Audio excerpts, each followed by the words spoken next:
वो हुक्म का इक्का है अनफॉर्चुनेटली। मतलब वो इट्स लाइक जैसे हम कैरम बोर्ड खोलते थे, वो क्वीन होती है ना रानी, तो उसके पीछे सब लगते हैं कि रानी लेनी है, रानी लेनी है। It is unfortunately you put a dart on the Trump's back. और जो भगवान न करे ऐसा कभी कुछ हो या ऐसा कभी होगा, मेरे को लगता नहीं है, अगर कभी होगा तो वो आदमी एक इस्लामिक वर्ल्ड का न्यूमेरो यूनो बनेगा। और there will be all the jihadis who are fighting every day और trying to live another day, they will be looking for this, they will be looking to become that numero, you know। मैंने इन ईरानियों के video देखे, ये ईरानी कह रहे हम तो मरने को तैयार है, हम तो शहादत देने को तैयार है, हम तो बम लगाने को तैयार है, हम तो जाके ट्रम्प को मारेंगे। और ये जो कल ये जो फ्यूनरल का ड्रामा वामा हुआ, तो इसमें इन्होंने बोला जी हम तो तैयार हैं जी, हम तो ये शहादत देने के, आप बताओ हमें करना क्या है। बहुत सारे ईरानी अमेरिका में रहते हैं, उनमें से अगर आप 0.1% पार्ट भी रेडिकलाइज मानोगे तो ये अमेरिका में काफी कुछ त्रासदी, काफी कुछ नौटंकी मचा सकते हैं। तो ये एक बड़ा इंपॉर्टेंट एस्पेक्ट है साहब, जिसको हम नजरअंदाज नहीं कर सकते, because now the gloves are off, they are directly calling for assassination of Trump, the president of United States of America, and it is the grand Ayatollah Nasir Makarem Shirazi who has publicly called for it. So इसमें there is no ifs and between. But again, where is Khamenei? Where is he? Why doesn't he call it? Who gave him the authority and the power to call for it if Khamenei is still in the picture? ये कुछ अलग सवाल है। तो जब तक आप regime change नहीं करोगे, जब तक ये मुल्ला रेजिम को डिसमेंटल नहीं करोगे, चीजें यही नहीं रुकने वाली। आगे सुनिए, कहानी यही खत्म नहीं होती, कहानी में दूसरा पहलू भी जो इससे भी खतरनाक है। आज ईरान में CNN का रिपोर्ट है, CNN को आप सब जानते हैं, CNN ने बताया है कि एक वीडियो भी है कि कई सारी माताएं मतलब लेडीज, वो अपने नए बच्चे को, मतलब 1.5 साल का बच्चा, उसको वो शहीदी चोगा पहना के ऐसे रेज कर रही है। ये बच्चे को ऐसे हवा में रेज करने का मतलब है हम इस बच्चे को मार्टरडम के लिए, हम इस बच्चे को इस्लाम पे मरने के लिए डेडिकेट कर रहे हैं। ये कल को मार्टरडम, इसका शहीद ही स्किल्ड, या ये देश के लिए लड़ा, धर्म के लिए लड़ा, तो इसका मार्टरडम हमें मंजूर है। It's like kind of donating your baby to the for the cause of the Islamic cause. तो समझिए साहब, ऐसा माना जाता, मैं तो इस्लामिक चीजों पे स्कॉलर नहीं हूं, बट मुझे पता लगा कि हजरत अली साहब ने भी कुछ अपने बच्चे को रेज किया था, उसके बाद कुछ कुछ हुआ था। I don't know the full story, but it is very symbolic. ये मत समझिए कि बच्चा रेज कर लिया और ये एक मतलब एक नाटक है, नौटंकी। It's a very symbolic gesture within the Shia crescent and within the Iran, कि अगर बच्चा आपने रेज कर लिया, हम इसको शहादत के लिए, हम इसको मार्टरडम के लिए देने को तैयार है। और ये कहीं 100 बच्चे, हजारों माओं ने अपने बच्चे रेज किए तेहरान में। और ये आप समझिए, ये इनके यहाँ अगर आप इनका मानसिकता देखेंगे, कहेंगे कि इनके यहाँ इस्लाम के लिए मरना और हजरत अली की लड़ाई करते हुए मरना सबसे बड़ा मुकद्दस काम होता है। ईरान में जहां हजरत अली साहब का बरीड है, उसके आसपास अगर आप एक कुछ फुट जमीन ढूंढेंगे तो that is in beyond human buying. वो सबसे महंगी जमीन है, क्योंकि lot of people who believe in Shia faith want to be buried around that area. जहां हजरत अली की मैयत है उसके आसपास वो अपने आप को बरी करना चाहते हैं। तो अब ये जो प्रकरण है, ये उनके वाले प्रोसेस को आगे चलाने वाला प्रकरण है, ये उनके वाले मार्टरडम, उनकी वाली लड़ाई को आगे चलाने वाला प्रकरण है। तो ये मान के चलिए। और ये जो मुल्ले मौलाना ये क्या बोल रहे हैं, इनको कह रहे हैं कि ये इस्लाम के सिपाही हैं, ये इस्लाम के सिपाही हैं, इस्लाम को आगे चलाएंगे। औरतें क्या बोल रही है, औरतें कह रही जी हमारे अपने, अगर हमारे मर्दों को मारा है, हमारे शोहर को मारा, हमारे भाई को मारा, कोई बात नहीं, ये बच्चा बड़ा होकर उसका बदला लेगा। तो भाई साहब, आने वाले 15 साल तक, ये बच्चा अभी साल भर का, बदला लेने में 15-17 साल लगेंगे। तो 15-17 साल तक का जो गन पाउडर है, इन वे जो कहूँ, ये मुल्ले मौलानों ने तैयार कर दिया। क्योंकि ये जो ट्रम्प पे इन्होंने फतवा जारी कर दिया, जो उन्होंने मार्टरडम की परेड की, मैं आपको कह रहा था, जो इन्होंने परेड की डेड बॉडीज की, किस लिए की? That was to flare of emotions, that was to get people committed. तो अब जब इनको लग रहा है कि हमारे हाथ से सत्ता जा रही है, हम कमजोर पड़ रहे हैं, तो लोगों को कैसे कमिट कराए? ये आप दुनिया की किसी और सभ्यता में नहीं देखेंगे कि 1 साल के बच्चे को आपने वो शहीदी व्हाटएवर वो कपड़े पहना के आप ऐसे कर रहे हो कि भाई मैं आपको, मतलब you are pledging to the Allah and Hazrat Ali कि भाई मैं ये बच्चा आपके कॉज में डेडिकेट कर रही हूँ। तो मतलब कुछ हजार महिलाओं को ये करते देखा गया है।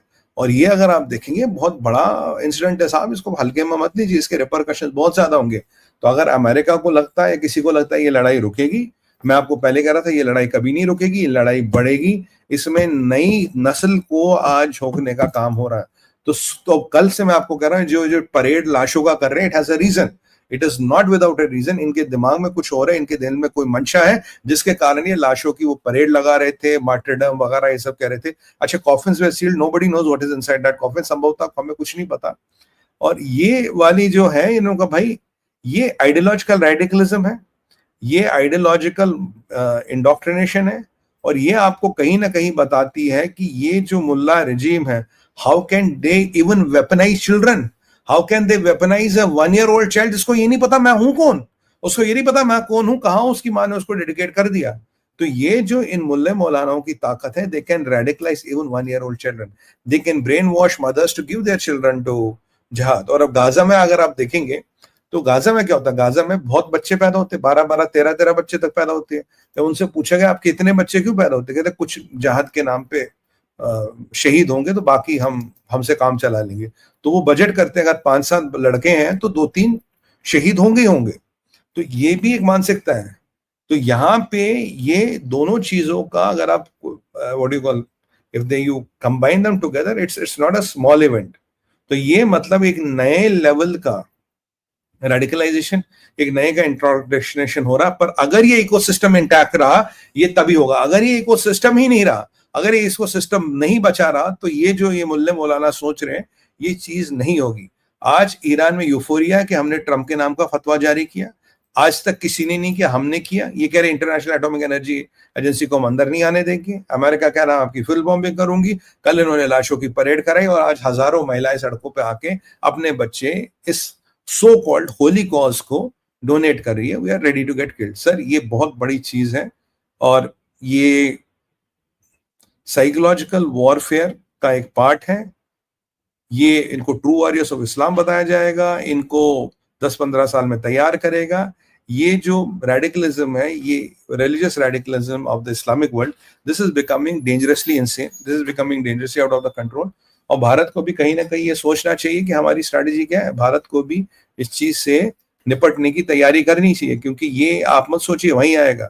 लखनऊ में आपने देखा, मैं थोड़ा लखनऊ की तरफ आपको ले चलता हूँ। वो अगर मेरी टीम कोई है, वो क्या नाम था यार उसका, उसके कितनी बंदूकें और कितने बंदूकें और कितने कार्टलेज और कितने बम पाएंगे, अगर can team give me the number. ये अभी संजय जी ने जयपुर डायलॉग पे डाला था, संजय दीक्षित जी ने जयपुर डायलॉग पे डाला, भाई ये इतने बम इतने बंदूक लखनऊ में पकड़े गए हैं, कुछ हजार बंदूकें, कुछ 100 बंदूकें, 1000 बंदूकें। Is anybody from the team there who can give me this number. तो ये जो आपने पकड़े हैं, ये जो आपने कार्ट्रिजेस पकड़े हैं, ये किस लिए पकड़े हैं, कौन सा जहाद लड़ना चाहते हो, कौन सी लड़ाई करना चाहते हो। देखिए कावड़ यात्रा होने वाली है, मतलब हम सवाल तो उठाएंगे ना। अगर कावड़ यात्रा के आसपास से पकड़ा गया है, वो तो शुक्र कीजिए, वो तो बाबा का राज है। और बाबा ने तो कल परसों बोल दिया, बोला भैया यहाँ तो ऐसा था, हम माफियाओं को डिस्ट्रिक्ट दे रखे थे समाजवादियों ने, ये डिस्ट्रिक्ट तेरा, ये डिस्ट्रिक्ट तेरा, ये डिस्ट्रिक्ट तेरा। ये तो गुंडा राज था।